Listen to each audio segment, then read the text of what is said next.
नमस्कार दोस्तों, आप सभी का स्वागत है मेरे YouTube channel Kishan's easy learning class में।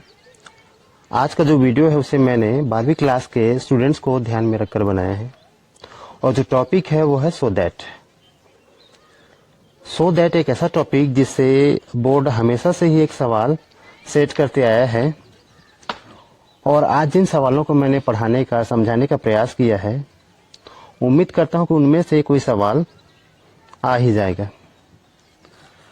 और अगर उनमें से कोई सवाल नहीं भी आता है तो आप इस वीडियो से इतना सीख जाएंगे कि कोई सा भी सवाल आ जाए आप लोग उसको नहीं चूकेंगे, उनको हल कर ही लेंगे।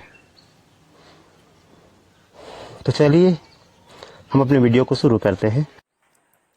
ये जो सवाल है ना, बहुत ही आसान सवाल है।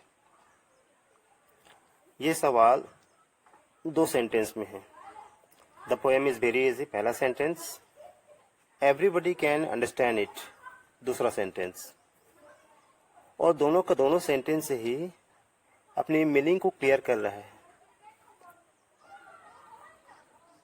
अब ऐसे स्थिति में हमें उसको हल करने के लिए करना क्या है? देखिए, हर बार जहां कहीं भी आपको सवाल में वेरी देखने को मिले, ये वेरी वर्ड, उस वेरी को हमें क्या कर देना है? सो में बदल देना है। यानी कि हमें वेरी को हटा देना है। वेरी की जगह में ही सो लिखना है। सवाल को देखेंगे तो उसमें डॉट डॉट रहता है, उसके बाद दैट रहता है। सो दैट जब सवाल बनता है तो ऐसे रहता है। तो बीच में खाली स्थान क्यों? बीच में खाली स्थान एडजेक्टिव को रखने के लिए। तो एडजेक्टिव कौन सा है? ये जो इजी वर्ड है ना, वही हमारा एडजेक्टिव है। अच्छा, इसको ज्यादा पहचानने की जरूरत भी नहीं है। वेरी के बाद में जो शब्द आगे में रहेगा ना, वही हमारा क्या कहलाएगा? एडजेक्टिव। तो इस सेंटेंस में हमारा जो इजी वर्ड है ना, वो एडजेक्टिव है। और अगर जो दूसरा सेंटेंस रहे, 2 सेंटेंस वाला सवाल हमारा है, जैसे ये एवरीबडी कैन अंडरस्टैंड इट, ये हमारा दूसरा सवाल है, दूसरा सेंटेंस है। और दूसरा सेंटेंस रहेगा और उसमें सब चीज दिया हो, जैसे सब्जेक्ट दिया हो, जैसे ये हमारा एवरीबडी सब्जेक्ट हो गया, ये कैन हमारा मॉडल वर्ब हो गया और ये अंडरस्टैंड हमारा वर्ब हो गया। सभी चीजें हैं। इसका मतलब है कि ये जो दूसरा सेंटेंस है उसमें से कुछ भी हमें फेरबदल नहीं करना है, उसको सेम टू सेम हमें लिख देना है। तो करना क्या है इस वाले सेंटेंस में? इसको हल करने के लिए ज्यादा कुछ नहीं, सिर्फ इसको हम वेरी को सो में बदल देंगे, वेरी को हटा देंगे। आंसर में हमारा वेरी नहीं रहेगा। इसके बाद रहेगा इजी एडजेक्टिव वर्ड, इसके बीच इसके बाद रहेगा that. It means so easy that. इस तरह से हमारा जो आंसर हो क्या बनेगा? The poem is so easy that everybody can understand it. बहुत ही आसान सवाल दिया था, ज्यादा कुछ दिमाग लगाना ही नहीं था इसमें। वेरी को हमने सो में बदल दिया, इजी वर्ड पहले से दिया है, उसको हमने लिख लिया और दोनों सेंटेंस को जोड़ने के लिए हमने कंजक्शन दैट का इस्तेमाल किया। बस इतना ही। ये कुछ ज्यादा ही आसान सवाल हो गया था। इस सवाल को भी देखिए, ये सवाल भी पहले जैसा है। बताया क्या गया है, ये जो वेरी वर्ड है ना, इसको हमें हटा देना है, इसके जगह में लिखना है सो।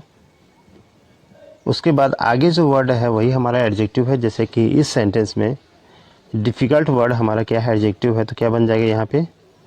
डिफ़िकल्ट। और दोनों सेंटेंस को जोड़ने के लिए दैट का इस्तेमाल करेंगे। That's it. इट मीन्स हमारा आंसर क्या बनेगा? The lesson is so difficult that we can not understand it. ये जो लेसन है, पाठ है, इतना कठिन है कि हम इसको समझ नहीं सकते, ये कहना चाह रहा है।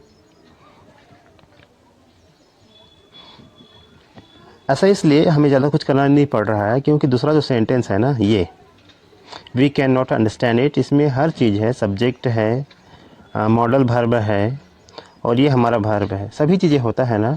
तो दूसरे सेंटेंस को हमें कुछ करना नहीं होता है। तो ध्यान हमें ये देना होता है, वो है वेरी। वेरी को हटा देना है, उसके जगह में सो लिखना है। आगे वेरी के आगे जो वर्ड रहेगा वही हमारा एडजेक्टिव रहता है, उस एडजेक्टिव को लिखना पड़ता है और दैट को लिख देना पड़ता है। हाँ, एक बात ध्यान रखना है, ये जो हम सेंटेंस बनाएंगे ना पूरा, इसमें एक ही फुल स्टॉप रहेगा। पहले वाले में भी मैं बताया नहीं था, उसमें यहाँ पे एक फुल स्टॉप है देखिए, और लास्ट में फुल स्टॉप है।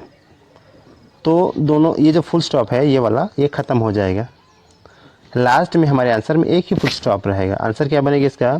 The lesson is so difficult that we can not understand it, और लास्ट में एक फुल स्टॉप रहेगा। इस तरह से ये भी हमारा हल हो गया। ये बहुत ही आसान टाइप का सवाल है, इस टाइप का सवाल ज़्यादातर आता नहीं है, और आ जाए तो बढ़िया बात है। चलिए अगला सवाल देखते हैं। चलिए इस सेंटेंस को भी देख लेते हैं। ये सेंटेंस बाकी सेंटेंस से थोड़ा अलग है। पहले हमने 2 सेंटेंस वाला क्वेश्चन पढ़ा। ये जो सेंटेंस है इसमें एक ही सेंटेंस है और सब्जेक्ट भी एक ही है, द न्यूज़। ये हो गया इस सेंटेंस का सब्जेक्ट। पहले वाले में भेरी हुआ करता था, भेरी था, इसमें भेरी नहीं है, तो क्या करें? ये जो TOO वर्ड है ना, इसको हमें हटा के सो लिखना है। इतना क्लियर हो गया?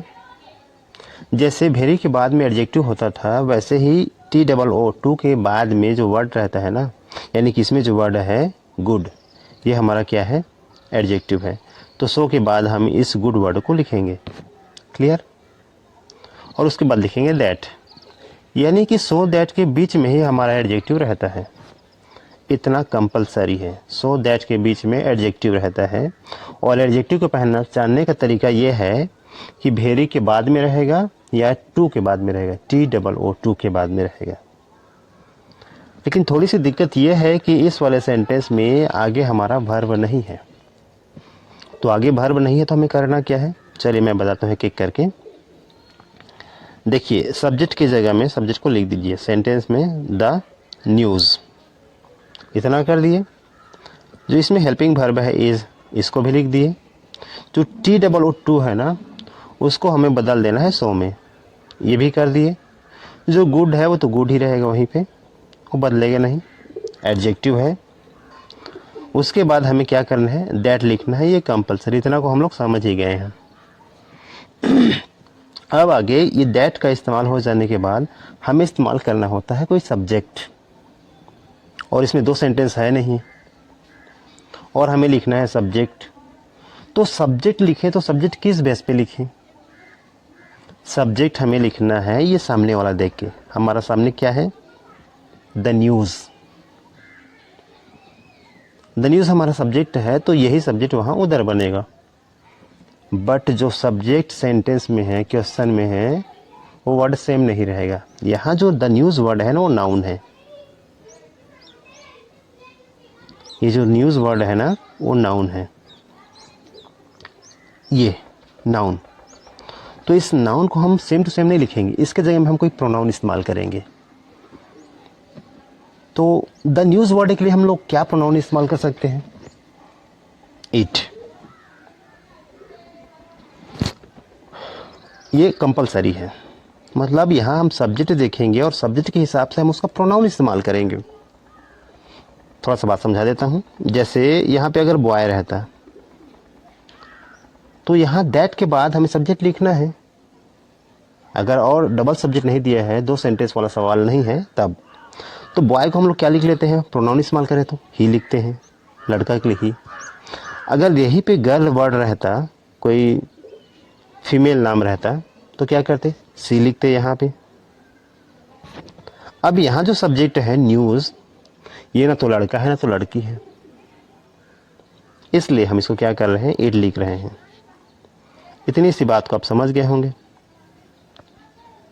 तो यहाँ जो सब्जेक्ट रहेगा ना, उसके आधार पर हम उसका प्रोनाउन इस्तेमाल करेंगे। इट मीन्स, इसका मतलब ये है कि दैट के बाद जो भी कुछ इस्तेमाल होगा ना, वो क्या क्या इस्तेमाल हो सकता है? ही इस्तेमाल हो सकता है, सी इस्तेमाल हो सकता है, इट इस्तेमाल हो सकता है, दे इस्तेमाल हो सकता है। इनके चांसेस है बहुत ज़्यादा। मतलब ये सब्जेक्ट के ऊपर डिपेंड करेगा कि क्या चीज़ है, तो उसका हम लोग प्रोनाउन क्या लें, ये आपको खुद सोचना पड़ेगा। इतना तो पढ़े हैं, जानते ही होंगे। अब इसके बाद और क्या कंपलसरी हो जाता है, कैन और कुड वर्ड को लेना। कैन या कुड दोनों में से कोई एक वर्ड आता है, इस वाले में हम लोग लेंगे can not. Can not, can not क्यों लिया जा रहा है, ये नेगेटिव सेंस देता है टू।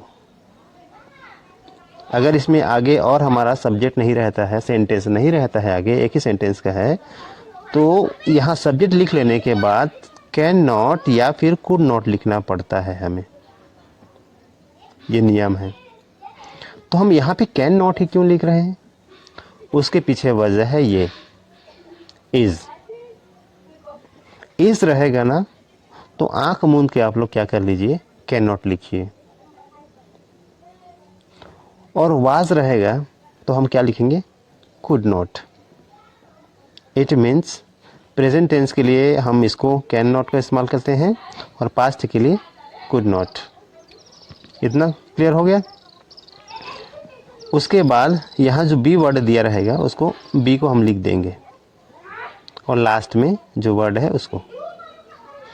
इस तरह से हमारा आंसर क्या बना, ये हमारे आंसर का हिस्सा नहीं है, ये हमारे आंसर का हिस्सा नहीं है। तो आंसर क्या बना, the news is so good that it can not be true. ये जो न्यूज़ है, ये जो समाचार है, जो खबर है, इतनी अच्छी है कि ये सच नहीं हो सकती। ये हमारा आंसर बन गया। मतलब हमने किया क्या, सब्जेक्ट की जगह में सब्जेक्ट, इसमें जो हेल्पिंग वर्ब दिया था वो हेल्पिंग वर्ब लिखा, TOO को हमने रिमूव कर दिया, हटा दिया क्वेश्चन में से, उसको हमने क्या लिखा, सो लिख दिया। उसमें जो एडजेक्टिव गुड था उसको हमने गुड लिखा। दैट तो कंपलसरी है, सो दैट के बीच में एडजेक्टिव रहता है, इतना किए। दैट के बाद में हमें लिखना होता है सब्जेक्ट, और सब्जेक्ट हम लोग डिसाइड करते हैं सामने क्या सब्जेक्ट दिया है, उसके बेस पे हम उसका प्रोनाउन इस्तेमाल करते हैं। अगर हेल्पिंग वर्ब इज दिया है ना, तो सोचना कुछ नहीं ज़्यादा, कैन नॉट का ही इस्तेमाल करना है, हमें लिख देना है। अगर उसमें बी दिया है, टू के बाद अगर खाली बी वर्ड दिया है तो बी कर दीजिए, और इधर आगे जो कुछ दिया रहेगा उसको सेम लिख दीजिए। इस तरह से ये आंसर हो गया क्लियर। चलिए नेक्स्ट सवाल देखते हैं। चलिए इस सवाल को भी देख लेते हैं। यहाँ देखिए, सामने हमारा सब्जेक्ट है मुकेश, सेम लिख दिए। इज हेल्पिंग वर्ब सेम लिख दिए। ये जो TOO है टू, उसको हम लोग रिप्लेस कर देंगे सो से। उसके बाद जो अगला वर्ड है डेफ, ये कि जो कि हमारा एडजेक्टिव है, सेम लिखेंगे, सो डेफ। उसके बाद दैट। इतना तो कंपलसरी हम लोग करते आए हैं। सब्जेक्ट जो क्वेश्चन में दिया है उसको लिख दीजिए, हेल्पिंग वर्ब जो दिया है उसको लिख दीजिए, TOO को लिख दीजिए सो, TOO को हटा दीजिए, TOO जो है उसको हटा देना है, उसके जगह में लिखना है हमें सो। आगे जो वर्ड रहेगा वो सो होता है एडजेक्टिव, जो कि इसमें कि डेफ हमारा एडजेक्टिव वर्ड है, उसको लिखना है। एडजेक्टिव लिखने के बाद हमें बाद में लिखना होता है दैट। ये दैट लिख लेने के बाद अब बारी आ जाती है हमें सब्जेक्ट लिखने की, क्योंकि इधर आगे ये जो एडजेक्टिव इस्तेमाल हो जाने के बाद आगे ये इधर क्या है, सेंटेंस में और कोई सब्जेक्ट नहीं है। और कोई सब्जेक्ट नहीं है, इस स्थिति में क्या करते हैं हम लोग, सामने का वर्ड देखते हैं। सामने जो हमारा सब्जेक्ट रहता है उसका हम लोग प्रोनाउन इस्तेमाल करते हैं। पहले वाले एग्जाम्पल में भी हम लोग पढ़ चुके हैं। इसको देखिए, जैसे सामने क्या है हमारे पास, सब्जेक्ट मुकेश वर्ड है। अब यहाँ से अंदाज़ा लगा सकते हैं कि हमें अब क्या लिखना है, मुकेश का प्रोनाउन लिखना है। तो मुकेश का क्या बनेगा, यहाँ पे हम लोग ही लिखेंगे। बात समझ रहे हैं, हमें नाउन नहीं लिखना होता है। दैट के बाद हमें कोई नया सब्जेक्ट लिखना होता है। उधर दो हिस्सा है सेंटेंस का, तो अलग बात है, जो सब्जेक्ट दिया रहेगा उसी को लिखते हैं। लेकिन अगर और सब्जेक्ट नहीं दिया है ना, तब सामने जो सब्जेक्ट दिया रहता है उसका प्रोनाउन लिखते हैं। जैसे मुकेश को ही कहा जा सकता है, उसका प्रोनाउन है, तो ये लिख दिए। अब इसके बाद क्या लिखना होता है, जो कंपलसरी है वो है कैन नॉट। कैन नॉट क्यों लिख रहे हैं, ये जो हेल्पिंग वर्ब इज है ना, इसके कारण। हेल्पिंग वर्ब इज रहेगा, इज MR, तो कैन नॉट रहेगा। इतना कर लिए। अब उसके बाद ये देखिए, एक और टू रहता है ऐसे में, TOO दिया है, इसके बाद जो वर्ड रहता है ना वो वर्ब रहता है। हियर मतलब होता है सुनना। इस वर्ब को हमें लिखना है, मतलब सब्जेक्ट लिखेंगे, ये सब्जेक्ट, ये कैन नॉट कंपलसरी है अगर सेंटेंस में हमारा इज वर्ड इस्तेमाल हुआ है तो। फिर TOO के बाद में जो वर्ड है ना वो वर्ब रहेगा, उसको लिखेंगे, ये कंपलसरी हो गया। उसके बाद आगे जो इधर वर्ड है और बच रहा है जैसे द थंडर, उसको लिखेंगे। इस तरह से हमारा जो आंसर है वो क्या बन गया, Mukesh is so deaf that he can not hear the thunder. Mukesh इतना बहरा है कि वह गरज को भी नहीं सुन सकता। इस तरह से इसका आंसर बन गया। ये समझ गए होंगे। चलिए अब नेक्स्ट सवाल को देख लेते हैं। ये सवाल भी देख लेते हैं। देखिए हल करते जाएंगे। द पार्सल सब्जेक्ट है, बदलेगा नहीं। इज है तो इज, TOO टू, इसको हम लोग रिप्लेस करते हैं हर बार। सो ये हैवी हमारा एडजेक्टिव है। दैट इतना कंपलसरी हम जान रहे हैं। सब्जेक्ट लिखना, हेल्पिंग वर्ब जो दिया है, सो लिखना टू को हटा के, और ये जो हैवी वर्ड है इसमें एडजेक्टिव है, और दैट लिखना। इतना सब कर लेने के बाद आगे हमें लिखना होता है सब्जेक्ट। अब जो सब्जेक्ट लिखते हैं, इधर सब्जेक्ट नहीं है तो सामने जो सब्जेक्ट है वो सब्जेक्ट का प्रोनाउन लिखते हैं, जान रहे हैं। ये जो पार्सल वर्ड है इसका हम लोग लिखेंगे, तो पार्सल वर्ड के लिए हम लोग क्या लिख सकते हैं, ईट। इतना कर दिए। इज हेल्पिंग वर्ब दिया है, पहले पढ़ा जा चुका है, तो इसके लिए हम लोग क्या करेंगे, कैन नॉट। अब यहाँ थोड़ा सा एक अलग चीज़ आ रहा है। देखिए ये जो TO है ना, इसके बाद में हमारा एक वर्ब भी दिया है, सेंट। ये जो सेंट वर्ड है वो सेंड वर्ड से बना हुआ है। सेंड मतलब होता है भेजना। इसका अनुवाद कर लेते हैं तो बात बढ़िया समझ में आ जाएगी। The parcel is too heavy, जो पार्सल है बहुत भारी है, बहुत ज़्यादा, अति। To be sent by post, by post से, डाक से भेजे जाने के लिए ये जो है पार्सल है बहुत ज़्यादा भारी है। इसका मतलब क्या है, पार्सल को भेजा नहीं जा सकता। हम लोग क्या करते थे, यहाँ सब्जेक्ट इस्तेमाल करने के बाद ये देखिए ईट, या यहाँ पे ईट नहीं रहता तो कोई पर्सन के लिए इस्तेमाल होने वाला कोई हमारा प्रोनाउन इस्तेमाल होता, और वहाँ पे कैन नोट करके हम लोग सीधा सा क्या कर देते थे, वर्ब को लिखते थे। लेकिन यहाँ वैसा नहीं कर पाएंगे, यहाँ पे हमें बी लिखना पड़ेगा। ऐसा किस लिए, ऐसा इसलिए कि यहाँ जो काम दिया है ना वो सब्जेक्ट का काम नहीं है, ये वो काम नहीं है जिसको वो सब्जेक्ट करे।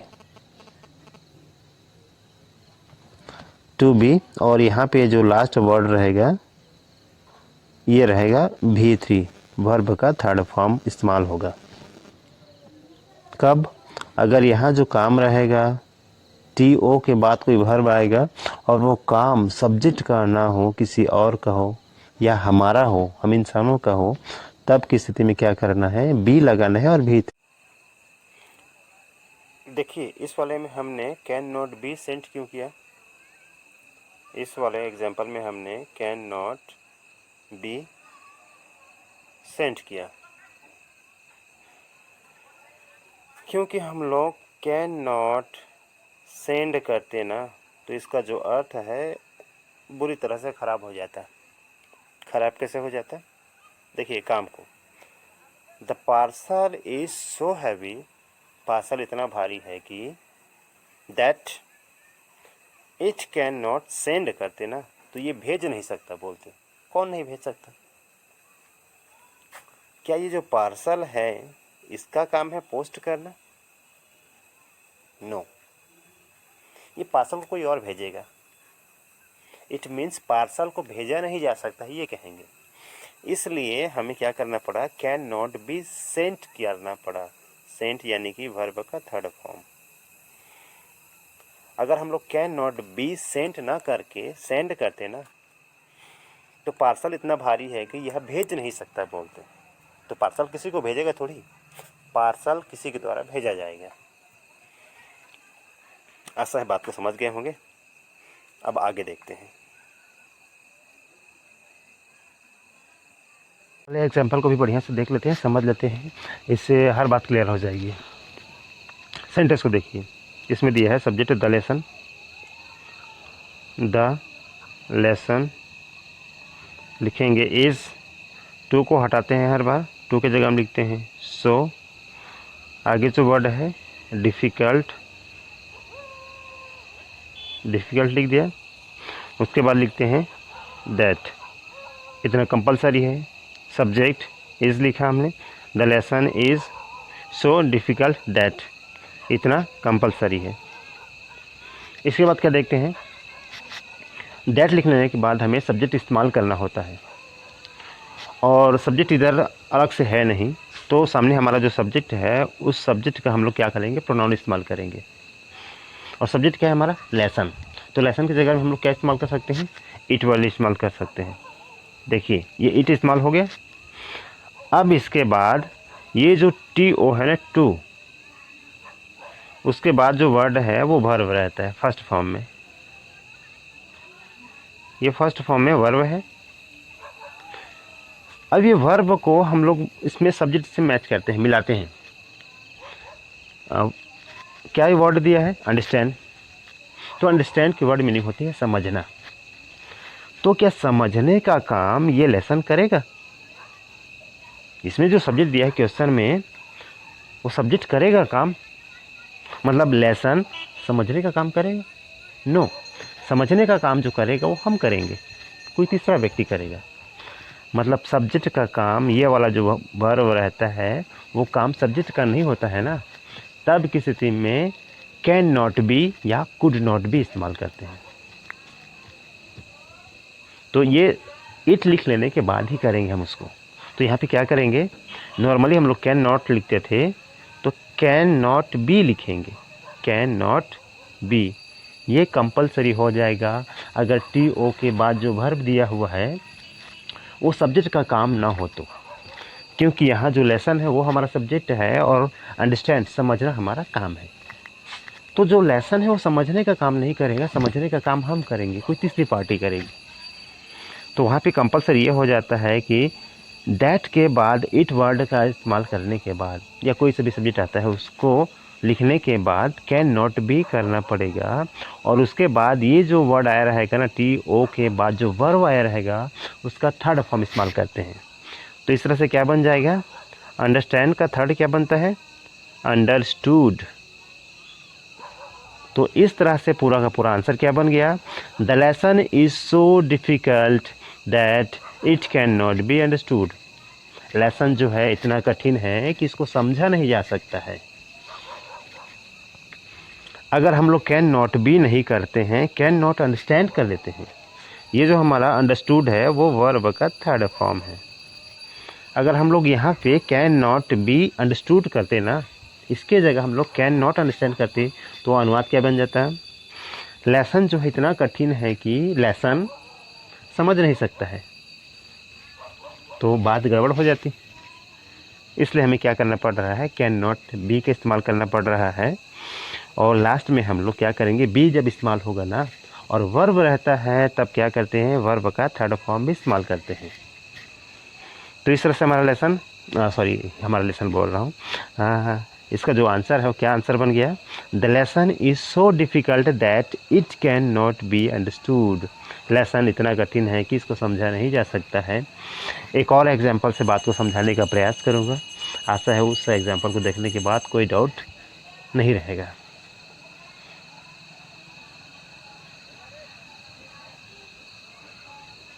अब ये रहा लास्ट एग्जाम्पल, आंसर बनाने का प्रयास करते हैं। चलिए, द टी सेंटेंस का सब्जेक्ट है, हेल्पिंग वर्ब इसमें वाज दिया है तो उसी को लिखेंगे जो दिया हुआ है। ये हो गया। टी डबल ओ, इसको हम लोग हटा देंगे, किस में बदल देते हैं, सो में बदल देते हैं। ये जो आगे हॉट वर्ड दिया है ये हमारा एडजेक्टिव है, तो इसको भी लिख लेते हैं।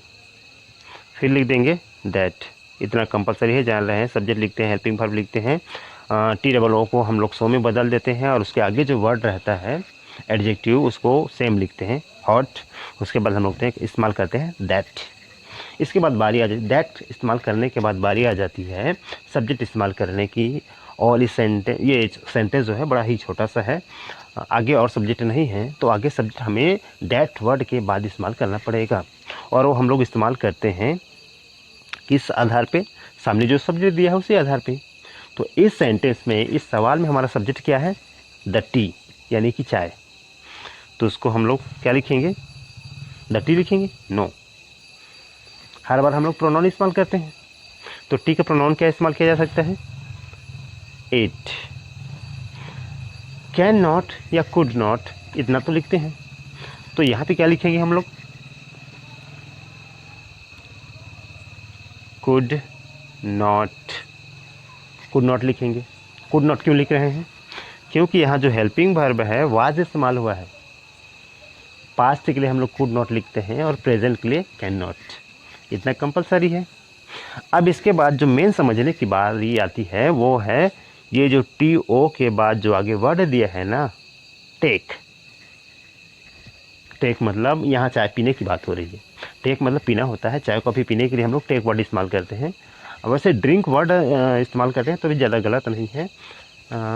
थोड़ी बड़ी मिस्टेक जो है ग्रामर वगैरह उसको एक्सेप्ट कर लिया जाता है समय के साथ। अगर सही हम लोग इस्तेमाल करना चाहें तो टेक वर्ड इस्तेमाल करेंगे चाय कॉफ़ी पीने के लिए। तो टेक मतलब पीना होता है, वैसे टेक मतलब लेना वर्ड होता है, लेकिन हम चाय कॉफ़ी पीने के लिए टेक वर्ड इस्तेमाल करते हैं, बेहतर वर्ड है वो। तो टू टेक, पीने के लिए। अब ये देखिए, ये जो टू के बाद हमारा टेक वर्ड दिया है जिसका मतलब होता है पीना। ये जो पीने का काम है, इस सवाल में जो सब्जेक्ट है वो काम करेगा क्या? मतलब ये जो टी है वो सब्जेक्ट है और इसमें काम जो दिया गया है टेक, उस काम को करेगा, मतलब चाय पिएगा? नो चाय को हम लोग पिएंगे, इसलिए यहाँ पे क्या करेंगे? बी करेंगे, कंपलसरी हो जाता है। और ये जो टेक वर्ड दिया है ना, इसका V3 इस्तेमाल करना पड़ेगा। तो टेक का V3 क्या होता है? Third form, taken.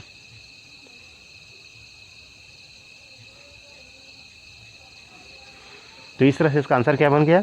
The T was so hot that it could not be taken. चाय इतनी गर्म थी कि इसको पिया नहीं जा सकता था। ये हो गया। आशा है इस बात को बढ़िया से समझ गए होंगे। और अगर ये वीडियो आप लोगों को काफ़ी मददगार लगा होगा तो बाकी लोगों के साथ भी शेयर कर दीजिए। कोशिश कीजिए कि आप सब्सक्राइब भी कर लीजिए, लाइक भी कर दीजिए और शेयर इसलिए कीजिए ताकि बाकी लोगों को भी इस वीडियो का लाभ मिल सके। धन्यवाद।